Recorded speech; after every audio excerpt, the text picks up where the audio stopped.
E aí, gente, beleza? Mais um vídeo aqui sobre Go, só que hoje não são pontos tão legais sobre Go. Eu sempre trago muito aqui sobre Golang, eu gosto muito da linguagem, mas obviamente que tem pontos que eu não curto tanto. Claro que não são muitos, mas são alguns que são muito recorrentes e são pontos que você acaba se deparando muitas vezes quando você está programando em Go, beleza? Eu vou trazer alguns pontos aqui, são 5 pontos, eu vou trazer alguns exemplos e explicar o porquê que eu não curto tanto eles, beleza? Então vamos pro vídeo.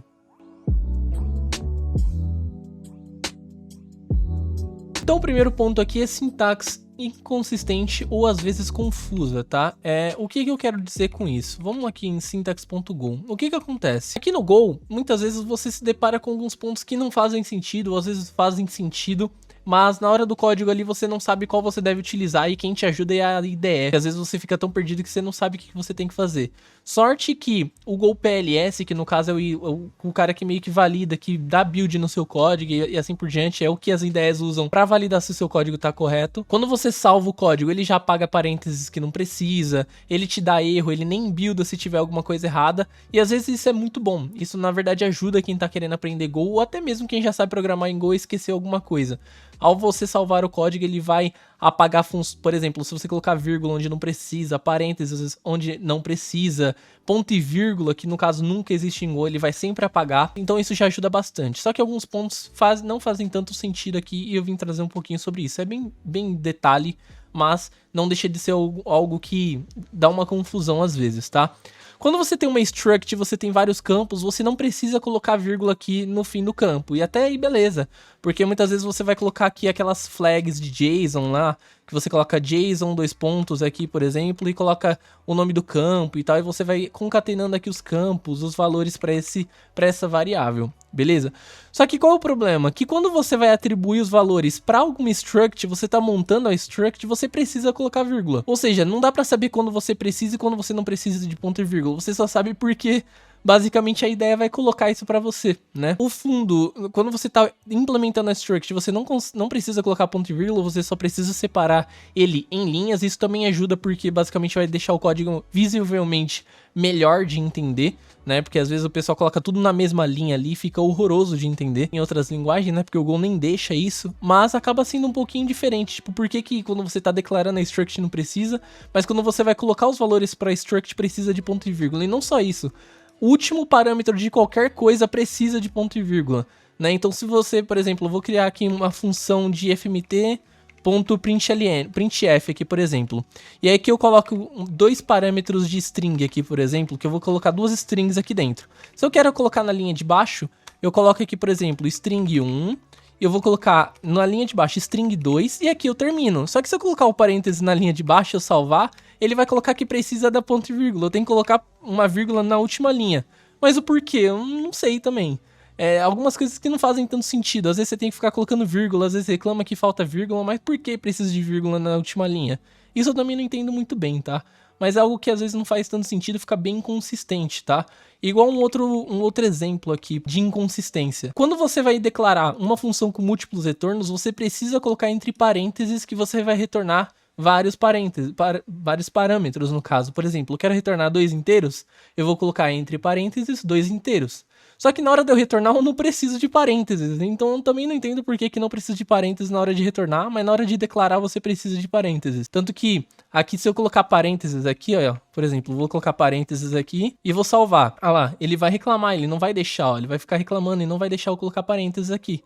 Porque eu também não sei, mas se eu tiro daqui, por exemplo, e tiro do de cima também, pra ficar coerente aqui de os dois não terem, ah lá, ó, expected, ele vai reclamar que também não vai deixar, então ele precisa de parênteses aqui. O porquê eu também não entendo, tá? São pontos que não fazem tanto sentido, eu não sei se tem uma razão pra isso, mas às vezes ali dá uma confundida quando você tá programando. Segundo ponto, fmt.sprintf, printf, formas de usar stringer ou format em Go, tá? Então vamos pro segundo tópico aqui. O que eu quero dizer com isso, tá? Vamos no format aqui em Go. Quando a gente vai, por exemplo, formatar, concatenar 2 variáveis, como que eu tenho que fazer? Eu tenho que dar um fmt.sprintf concat, e aí eu colocar %s e as 2 variáveis que eu quero, né? E aí, vem o ponto, né? Por exemplo, quando eu quero printar duas variáveis, eu dou um concat, porcentagem S, quando eu quero ir para a próxima linha, utilizando o printf, eu tenho que colocar /n, ou então eu dou um fmt.println e dentro eu coloco fmt.sprintf, dou um concat, porcentagem S duas vezes e as duas variáveis, né? E o que acontece com isso, né? Tipo, por que precisa disso, sabe? Hoje tem formas muito melhores de você poder printar as coisas, de você concatenar variáveis, né? Porque, vamos supor que às vezes você tem um objeto de resposta que você não sabe qual é o tipo dele. Vamos supor lá que é um objeto que você não sabe qual é a tipagem. O que você vai ter que fazer? Você vai ter que abrir o objeto, a documentação do Go e ver qual é a tipagem, qual é a porcentagem que você tem que usar. É porcentagem V? É porcentagem D? É porcentagem T? É porcentagem T maiúsculo? O que é? Não sei. E às vezes acaba sendo muito confuso. E aí o pessoal geralmente vai colocar porcentagem V pra tudo, porcentagem jogo da velha V. Que aí ele vai ser pra interface. Então qualquer tipo ele vai colocar aqui dentro e vai funcionar. Mas por que precisa, sabe? Eu não entendo o porquê que precisou ainda de um fmt.printf, você ter que utilizar, por exemplo, o mesmo formato que o C utilizava para você printar, coisa que é muito essencial. Você tá sempre printando, sempre concatenando strings, e isso não fica tão legal ali no código, né? Você ficar colocando porcentagem S, lembrando qual é a porcentagem daquela tipagem que você tá utilizando. Às vezes você tá printando uma string, aí por exemplo, você vai e muda para inteiro, aí você vai ter que mudar lá no print também de S para D. É bem confuso, eu acho que, tipo assim, para uma linguagem mais atual não precisava disso tudo. Eu acho que é algo mais antigo, eu acho que seria mais legal trazer algo mais novo, por exemplo. Trouxe até alguns outros exemplos aqui de como é utilizado em outras linguagens. Por exemplo, no JavaScript você coloca $ e as chaves, aqui você concatena as duas variáveis para poder printar. No Rust você coloca chaves, abre e fecha chaves duas vezes e coloca as duas variáveis. Você não precisa saber o tipo, eu simplesmente quero printar, eu não preciso saber qual é o tipo da variável. No Python você coloca o fprint, no caso, né? Que aí você pode colocar os valores aqui dentro, você só coloca entre $ e as chaves, você coloca aqui dentro, ele já funciona, é o mais fácil de todos aqui. Então tem formas muito mais simples de você printar, eu acho que poderia ter aplicado aqui, porque ficaria bem melhor. E log é um negócio que você tá sempre precisando, printar erro, printar alguma informação na sua aplicação. Então é algo que você vai se deparar a todo momento e acaba, às vezes, cansando você ficar precisando disso. Terceiro ponto, logs extensos sem quebra. Então entra um pouquinho nisso também, mas eu separei em outro tópico aqui para poder falar disso. Então se a gente vem em logs.go, o que acontece? Quando você está criando um microserviço que tem muitas jornadas, muitas coisas que eles fazem, você às vezes tem que printar qual é o método que ele está executando, em que parte do método ele está, se ele está no início, se ele está no meio, se ele está no fim do método. Algumas informações de log para poder você fazer um tracing ali para você ver. Por exemplo, eu quero ver um log que deu erro desse usuário. Então você vai lá e coloca o user ID para você saber se encontrar ali nos logs mais fácil. Username, que no caso é um que você recebe. E aí o erro, se caso acontecer algum erro, é bom você colocar qual é o erro que deu nos logs e tal. Só que o que acontece? Quando você quer separar o log, não tem como você quebrar os logs aqui. Por exemplo, aqui no caso eu coloquei porcentagem S duas vezes, que eu vou colocar duas variáveis. Mas vamos supor que eu quero colocar message init aqui em outra linha. Pô, pra ficar mais bonito, pra não ficar uma linha extensa pra caramba e quebrar totalmente a indentação do código, né? Porque a linha vai ficar gigante. Se eu quiser fazer isso daqui, ó, basicamente, pra ficar mais bonito de entender, ele não vai deixar. Só que aí você fala, pô, em outras linguagens geralmente você coloca um barra invertida, aqui alguma coisa assim, também não tem como. Se eu fechar aqui a aspas e colocar mais, então eu fazer isso daqui, ele vai contar como dois parâmetros, ele não vai contar como um parâmetro só, que é uma string quebrada em vários pedaços, ele vai contar como se fosse dois parâmetros. Então também não teria como. Então se eu fizer desse jeito assim, por exemplo, ó, então aqui eu vim aqui no começo dessa linha, colocar aspas aqui e fechar dessa forma e colocar vírgula ali no fim, ele vai contar como... Tá vendo? Como é muito confuso, não tem como você quebrar várias linhas. Aí você tem que deixar ele do jeito que tava, né? Que é uma linha extensa pra caramba aqui. Vai ficar desse jeito. Olha o tamanho que fica a linha aqui, no caso, né? Eu não sei se dá pra entender, mas a linha fica muito grande. A pessoa vai ter que scrollar pro lado ali pra poder ver a string inteira. E na hora do código ali fica muito ruim, tá? Então, geralmente, o que acaba fazendo é simplesmente deixar uma linha gigantesca no código, porque o log acaba sendo mais importante, né? Eu prefiro um log mais completo, mais fácil de identificar o problema, do que um código, tipo assim, quebrado, ficar me preocupando com isso, né? Então, nesse caso aqui, não tem muita solução, não sei se tem, se eu tô errado ou algo assim, mas geralmente é um negócio que eu acho muito ruim na hora que tá programando, tá? Não tem uma forma de quebrar aqui a string. Quarto ponto, interfaces sem formas explícita.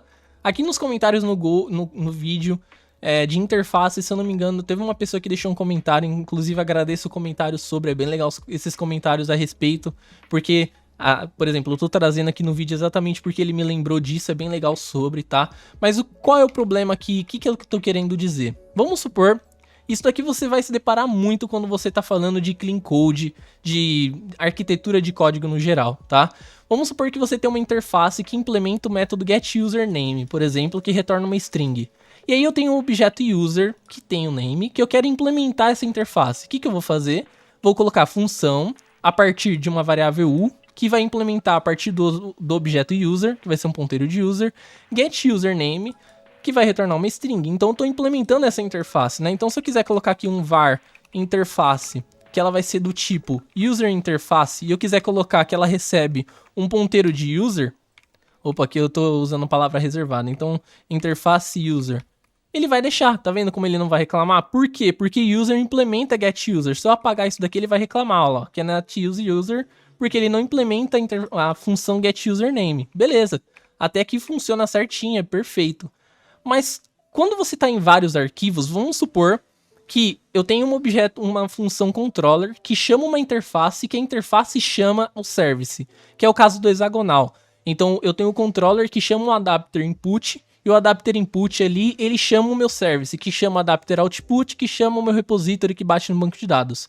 Então são 3 arquivos diferentes, o controller, o arquivo que está em interface e a implementação da interface que está no service. Mas como que eu sei que o service implementa a minha interface? Não tem como saber, né? Geralmente outras linguagens têm aqui, por exemplo, em TypeScript, tem um implements, né? Então implements. Então se eu quero falar aqui o struct, por exemplo, aqui nem faria sentido eu colocar um implements aqui, né? Mas se eu colocar aqui o implements user interface, por exemplo, aqui eu saberia explicitamente que o meu objeto user implementa a user interface. Só que basicamente eu não tenho como fazer isso. A pessoa, se ela pegar o meu código ali que esteja implementando interface para lá e para cá, ela só vai saber quem implementa aquele cara pela injeção de dependência. Então ela só vai conseguir ir lá no meu main.go, no arquivo que faz a injeção de dependência, e aí sim ela vai saber, ó, esse cara aqui implementa essa interface porque eu tô vendo que ele atribuiu um valor nessa interface. Então é muito ruim. Ou então se a pessoa usa o GoLand ele tem aquele símbolozinho verde que você clica e ele te direciona para quem está implementando aquela interface. Inclusive é a coisa que eu mais gosto nas ideias da JetBrains.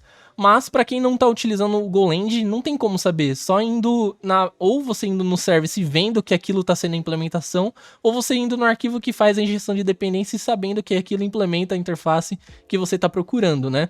Isso acaba sendo muito confuso, principalmente quando você tem muita separação de arquivo, de domínio, de jornada ali, você está separando o application do adapter e etc. Eu vou trazer isso no hexagonal, vocês vão ver do que eu tô falando, beleza? Mas isso é um problema aqui em Go, não sei qual seria uma possível solução para isso, mas acaba sendo bem confuso para quem tá aprendendo em Go, aprendendo o Go então, principalmente. Se a pessoa tá aprendendo o Go interface, isso aqui se torna 3 vezes mais difícil.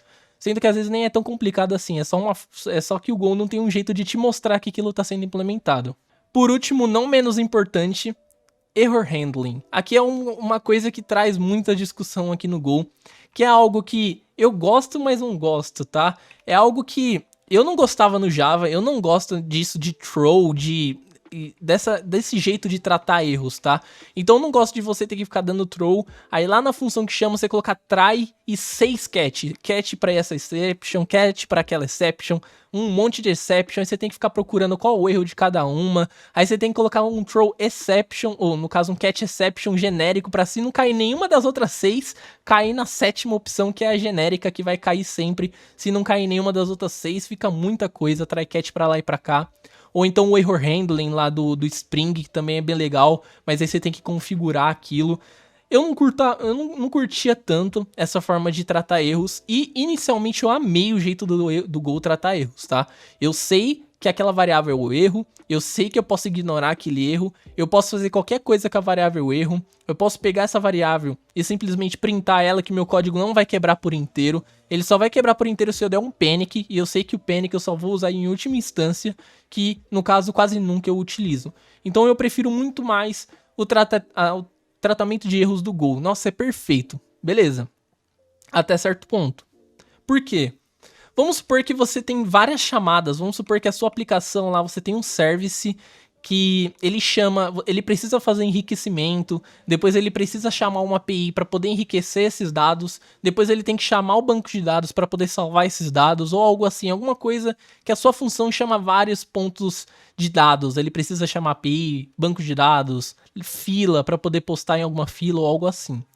Toda função que você chamar, ela vai retornar um erro, ou não, né? Mas ela vai ter uma variável erro como segundo parâmetro, então sempre vai ter error no segundo parâmetro. E aí o que acontece? Você tem que validar esse erro. E aí vai ficar assim o código. Você vai ter uma chamada, um if, uma chamada, um if, uma chamada, um if, e assim por diante. Quanto mais chamada você tiver, mais if você vai ter.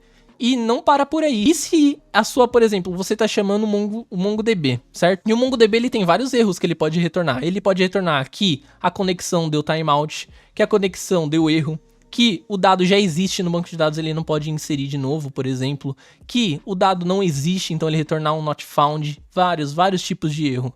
Só que, o que acontece? Só tem uma variável de erro. A chamada para o MongoDB, ela só tem uma variável de erro.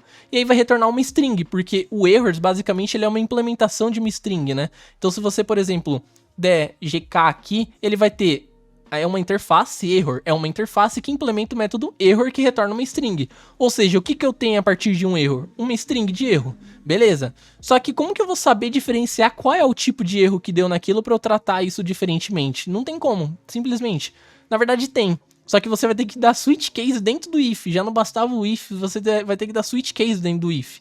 E aí, dando o switch case, aí você vai ter que perguntar error is. Aí você vai colocar o erro e perguntar se esse erro que ele retornou, ele é igual um func error tal, alguma outra mensagem de erro, para ver se esse erro é desse tipo que eu tô apontando. Então vou ter que criar lá, por exemplo, nesse cenário que eu dei do MongoDB, eu vou ter que criar uma variável de erro para not found, uma para erro normal do banco, uma para timeout do banco de dados, uma para conexão que não deu certo com o banco de dados, vários tipos de erro.